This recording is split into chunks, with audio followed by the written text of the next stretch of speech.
Welcome to the second part of this video. In the first part, I gave a quick overview of the topic distraction. Today, I'll break it down even more, making it simple and easy to understand. Let's start with what it really means to be distracted in a relationship. It's when your mind is so focused on something else that your relationship starts taking a backseat. Maybe it's your job, someone you recently met, something annoying your wife did, or just anything that keeps pulling your attention away from your partner. At first, you might not even notice it happening because distractions are sneaky like that. But before you know it, your relationship is already feeling the strain. For example, let's say you're angry about something. You spend so much time thinking about that anger or the person who upset you that it becomes the center of your thoughts. When that happens, you start disconnecting from your partner. You might even avoid talking to them because you're too busy dwelling on your frustration. That's exactly how distraction sneaks in and takes over. Though, distractions don't always come from outside sources. Sometimes we distract ourselves. We get so caught up in what we want, how we feel, and how we're treated. We start protecting ourselves so much that we stop thinking about the relationship as a whole. You might even feel like you're giving your all to your partner, but then you catch yourself sulking or getting upset when you feel underappreciated. That's still a distraction. Anger is another major culprit. When you hold on to it, it becomes all you can see. Every time you look at your partner, it's like a reminder of whatever hurt you, and that resentment just keeps growing. Expectations can be distracting too. When you focus too much on what your partner is or isn't doing and let disappointment take over, it can spiral into something bigger than it should be. And another big one, someone else. When you start thinking about someone new, maybe even planning ways to be around them, that's a distraction that can completely derail your relationship. But distractions don't stop there. Careers, friends, personal goals, there's no shortage of things that can pull your focus. The only real way to handle distractions is to make your relationship the priority. Before you even get into a relationship, it's important to ask yourself, why am I doing this? What's the goal? Relationships need purpose.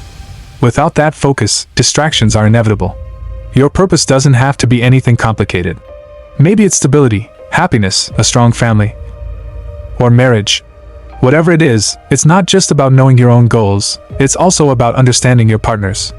The real magic happens when you both work together to achieve those goals. The easiest way to avoid distractions is to stay focused on your relationship. A lot of people get stuck thinking about what they're getting out of the relationship, how their partner makes them feel, whether their efforts are appreciated, or how much love they're getting back. Even when we try to do nice things, we often do them on our own terms without really trying to understand what our partner wants or needs. I used to think like that too. I'd expect my partner to do certain things to prove their commitment. And I'd get upset if they didn't meet my expectations. But after my last relationship failed, I decided to do things differently. I made a promise to myself that I am going to be the perfect man for my next girlfriend. Her happiness will be my priority.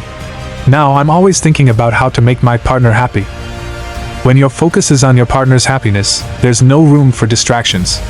And when both of you are focused on each other's happiness, you don't have to worry about protecting yourself from hurt. It just works. Another way to avoid distractions is by taking responsibility for the success of the relationship. Be the peacemaker. Every day, remind yourself, this relationship must not fail. I say this to myself all the time. Sometimes, when I'm mad, I say it out loud so my partner can hear me. She once told me that hearing me say those words makes her feel relieved, and now she says them to herself too when she's upset.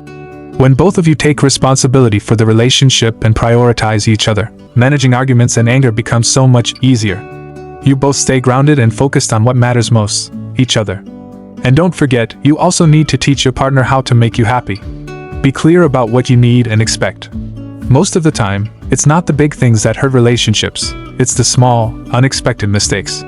Let them know that you're focused on their happiness and that you need them to be just as focused on yours. That's it for today.